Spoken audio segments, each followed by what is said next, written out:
outcome you want to.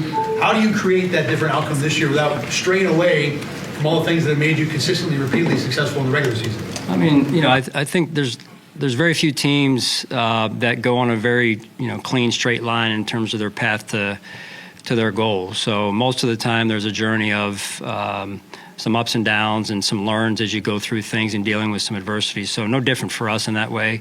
We learn from it, we embrace it, and we try, to your point, to keep things as consistent as possible, especially this time of year. One of your main focuses has been that idea of unfinished business with this team? I mean, is that something that's on your mind? Like, you've been a number 2 seed for 3 years in a row. Is that part of the mindset that we have a lot of unfinished business here? Every year is different. I know why you're saying that. So every year is different, and every team takes on its own identity. So I would say yes and no. I'd say yes because of it is in our history of not getting to accomplish our ultimate goal year to year. But at the end of the day, we've had a lot of success, and it's a hard thing to win in this league. And you're looking at an AFC that is loaded with high-level teams, and it starts right from the start with week 1 for us of a really good football team, the Denver Broncos here. That's in that sense, how do you, with each team being different over the years, how do you feel this team is trending going into the playoffs? It seems to be on an upward trajectory as opposed to maybe being a little bit flat in previous years, or different in the differences. Yeah, I mean, I won't go into the different vibes of the different teams going into the playoffs. They're all different. To your point, John, I think what's most important is where we're at as a team, and right now it's Wednesday. We're focused on what we've got to do and taking it one day at a time and going out to have a good practice. You guys know that. I think that consistent approach is what's best for us, and got a lot of work to do, quite frankly. Like I said, the challenge is a big challenge.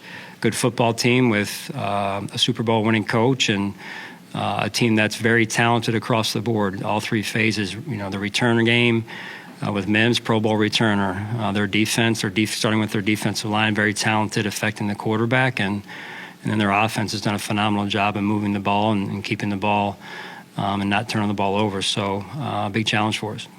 You said Terrell Bernard is trending in the right direction. What are you expecting for him? He'll be good to go. Yeah, at this point, he's good to go. Yeah. Facing one of the NFL's best defenses, how does the balance your team has, both in terms of pass run and just in terms of target share and the whole philosophy that goes right back to OTAs, how does that set you up to face their defense in this game effectively? Listen, they're a really good defense. Vance Joseph has been a great defensive coordinator for a number of years, and they're talented, as I said. So, we've got to make sure that we've got everything buttoned up, the details we need in order to execute at the level we're going to need to execute at. And then we got to take it one play at a time and take what they give us at the same time, because it's a heck of a challenge. A lot of playoff games come down to the fourth quarter. What's your message to the team about being prepared and comfortable for tight situations, and how much do you discuss that? Well, that's day one in the off season. That's day one in spring. When we start the journey, it's developing a certain approach, a certain mindset, a certain expectations or process, as some people refer to it as. So that really starts. That doesn't change this time of year for us. The common theme with Josh has been overcoming doubters, critics, challenges, or whatever. And this year, overcoming the questions about his turnovers. With all the doubters, which seems to have been a theme a lot with Josh this year, what do you make of John Elway saying one of his biggest regrets being not drafting Josh in 2018? Yeah, I mean, I'm sure there's a lot of people with those regrets. So, we're fortunate that we have Josh Allen, and he's been really good for us, and he's a great person. That's, as you know, not just on the field, but he's out in the community and making an impact in our community. And I think that's just as important as the level of play to which he's played, in particular this year. And just as a follow-up, how much has that fueled him, do you think? Is part of his DNA, as you would put it, just overcoming or showing up people who question him? Yeah, I think most of us, Josh included, accept those challenges and use them in the right way. Sean, you faced Sean Payton a few times, his offense, over the last few years here. But going back to Carolina twice a year against his offense, what makes it so challenging to face his offense? Well, there's a lot of intricacies to his offense. There's a lot of different personnel groupings used, and he does a great job putting his players in position. And as was mentioned earlier, with a two-dimensional offense, and they're tough to defend for a lot of reasons. One of which is what he's able to do from a play caller standpoint. You got a season's worth of tape now on Bo Nix, but he is still a rookie.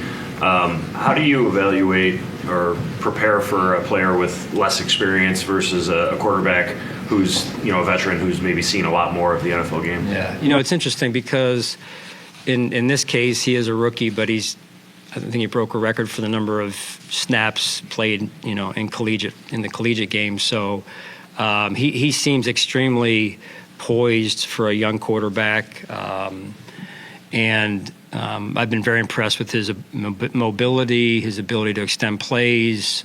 He makes a lot of plays with his arm as well, and I think they got a real good one over there. How impressive has their pass rush been going up against your team that's given up the fewest sacks? How impressive is the Broncos pass rush? Yeah, like I said earlier, they're top team in the NFL in terms of rushing the passer.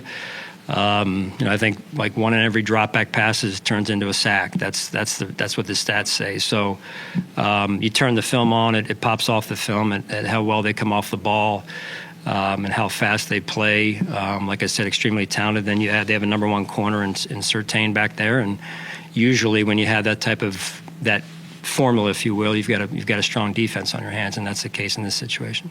Obviously, the production for Von vastly different this year than a year ago. What have you seen from him throughout this season that is different from what you saw from him a year ago, maybe physically or even just his presence with the team? Yeah, I mean he's certainly healthier. Removed another X amount of months removed from the injury, and that frees you up a little bit more. So I just appreciate how he continues to take it one day at a time. Talked on Monday about how much of an emphasis is being put on third down defense. From your perspective, when you guys have struggled in that department this season, what's been the issue? Boy, it's not just been one area. I don't think it's ever one area. If it was, it'd be easy to pinpoint and solve. Overall, how do we get there with our front four? Right, that's where it starts. You guys know I talk about that every year. I feel like as we talk about their defensive line, you're talking about our front, our defensive line. How well can your front four affect the quarterback? And then that symmetry between them and your coverage units in terms of you got to be able to make the quarterback hold the ball, and it's got to pair up together. And then when you pair up the blitzes with the blitz coverage, so it all works together, separate, but in addition to how many third and longs can you get a team into versus third and short. So that's kind of the statistical side of things. Sean, a lot of times after games that you've won, you've credited winning the battle up front. A lot of times after games you've lost, you said that you lost the battle up front. How important is it as simple as that in this game as winning that up front? I guess I could leave and go home then today, right? We wouldn't need to practice. No, I mean that's big every week, Josh. To your point, and it is important this week. So we get into that a little bit more tomorrow with our team in terms of what the plan is. But our O-line and our D-line, every week they've got to play at a high level, and that's a big part of who we are. Every year up to this, you've had safeties that have had a ton of experience in the playoffs at a comfort level. Taylor's obviously had some of that before too, and a little bit last year. But how comfortable are you? I know they played a lot of snaps in New England. How comfortable are you with those guys, where they've been, and now going into this next step of the playoffs? Yeah, there'll be some newness to it a little bit, Mike, with DeMar getting back out there. And Mike and Jordan were out there for a number of years, to your point. Maybe the last couple not always as fresh and as healthy as they would have liked to have been, but they gave us all they had. And so this is a new opportunity for a new tandem out there. And so I'm excited to watch those guys. And then you factor Cole into that and how he's been able to grow this year in the last 3 or 4 outings. So I'm excited about those guys.